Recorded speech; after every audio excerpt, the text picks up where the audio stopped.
In speaking of the race riot, I must always start by saying to the people that are listening is that at the race riot, I was 5 years old. A child 5 years old, think as a child 5 years old. I've been asked a lot of questions that I couldn't answer, that a grown person could answer. I always try to be careful is to tell exactly what I remember,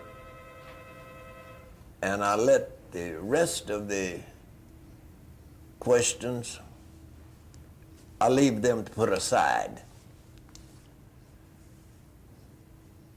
What I remember most of everything was during the race riot,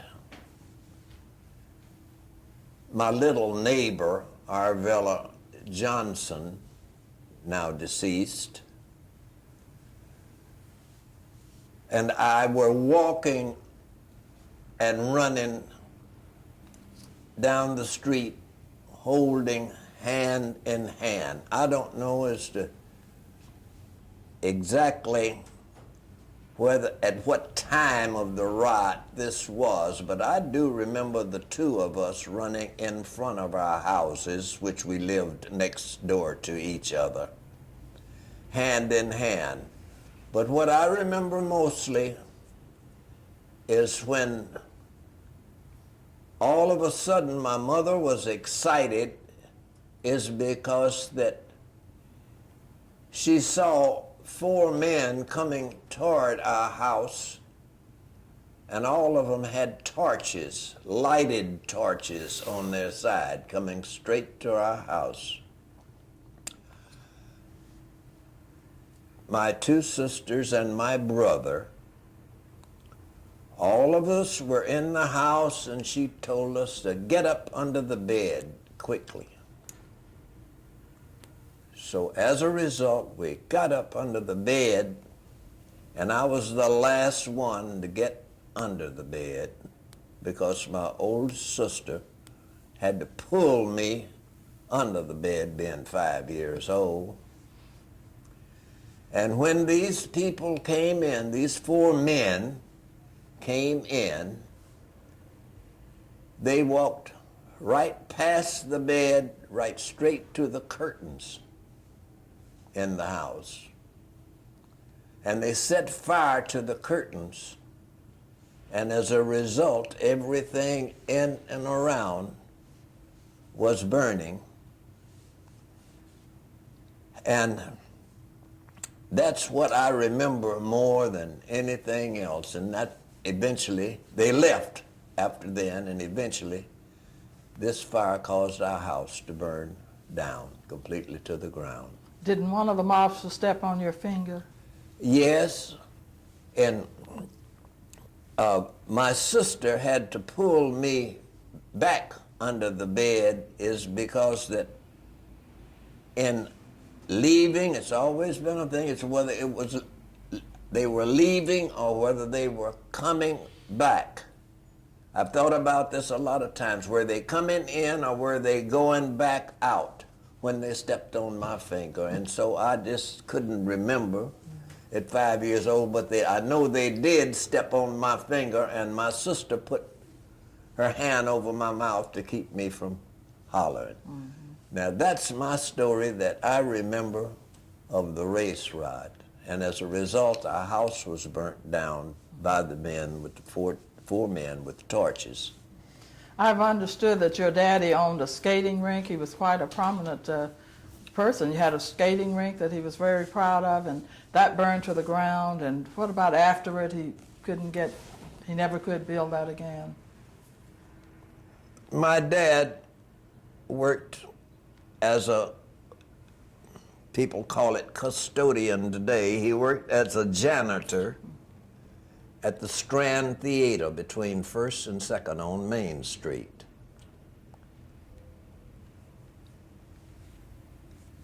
the people that owned the theater were ladies, two ladies. One was Mrs. McCoy that owned the theater, and my dad was a janitor there at the theater. Now, after the race riot,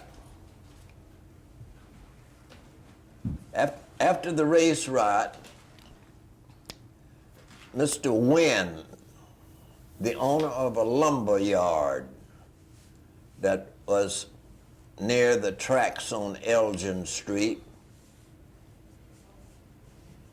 let my father have enough lumber to rebuild some houses, because it's one thing my dad always did, pay his bills. That's one with his 4 children, he did always pay his bills. And Mr. Wynn let him have enough lumber to build houses after the race riot. But to the skating rink, we had a skating rink on Exeter Street. Exeter was the name of the street, which is now Haskell Street. But on Exeter Street, we owned a big skating rink there as to where he made his money to support his family. And this, as a result, was burned down during the riot also, our home and our business. And he never was able to rebuild the skating rink? Later, he did rebuild, but that's after paying, had a hard time, is because he had to pay for the lumber that Mr. Wynn let him have to build these little shacks. So the money that he made, he paid his bill, still paid his bill, that Wynn Lumber Company. How do you feel about this riot commission, us studying this? Do you think we're going to find what we're looking for? And do you hope that someday the city or the state or the nation might reimburse you for those losses your daddy incurred? How do you feel about that?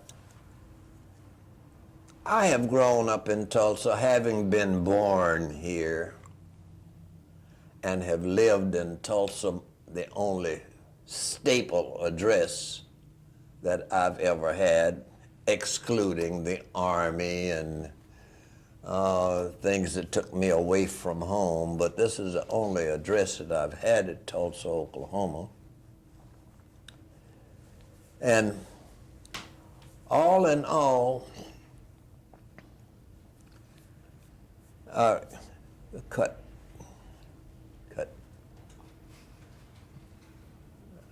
Going in to take the, I forgot your question. I got to thinking. Okay. It was how you feel about reparations. Do you think your daddy ought to be? Right. Okay, I got to talking. My mind started wandering and everything else was talking like that. It happens. Yeah. Well, hope you can cut that out. That'd be fine.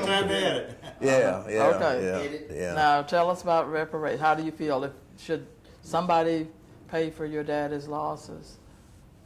You see, you ask me questions that I never even thought of, you know what I mean? And while I'm thinking, trying to answer your questions and everything else, I mean, my mind is going on one. Tell you this 80-something years has eaten me alive. It is. I'm not used to being. Well, I thought at one time I was pretty sharp. I thought that. Found out. Well, let me just tell you how some people feel about it. There are some people who feel that the black people in Tulsa, the Greenwood area that was destroyed from Archer to Pine, 35 blocks, totally wiped out, that property would have been worth 13 to 15 million dollars at that time, burned up, wiped out. People had insurance, they filed claims, no insurance claims were ever paid. Today that property would be valued at over $100 million. Now, it's not likely that somebody, the local government, state government, national, is going to say, okay, we're going to pay that to the offspring. But do you think some kind of recognition should be made? Should somebody acknowledge this happened, it wasn't right, nobody's ever paid? Would you like something like that? Or if there is some money set aside called reparations, Would you think it was justified for people like you and your daddy who lost all that property? The race riot happened when I was 5 years old. I've always lived right across the street from Booker T. Washington High School, just directly. We moved in two places, our rental place where the skating rink was and our home, which was right around the corner. All my life I've lived across the street from the school. I could wake up at 8:29 and I could make it somehow or another by 8:30, because all I had to do was go across the street and I'd be right in my class. Being 5 years old and growing up in Tulsa, and my father working downtown at the Strand Theater, I've had my own little thoughts about my hometown, and which I still do. Some people are interested in my thoughts about Tulsa, Oklahoma, and some people condemn my thoughts about Tulsa, Oklahoma. But I know Tulsa, Oklahoma. People ask me, George, why do you think the race riot happened? I have one answer for that.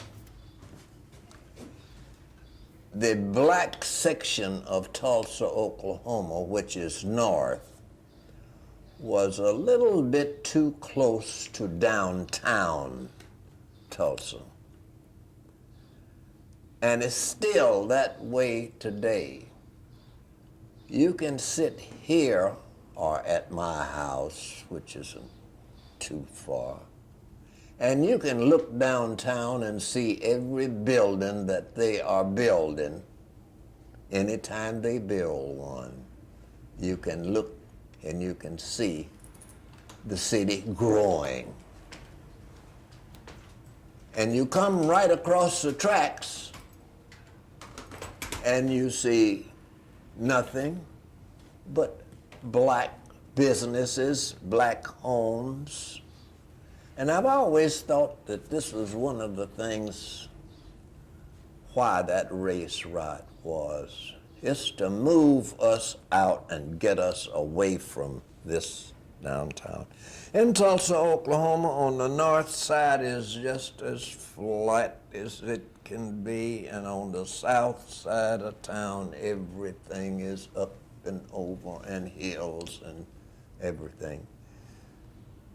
You can't see downtown Tulsa from the far other side of town. You can't even see downtown Tulsa.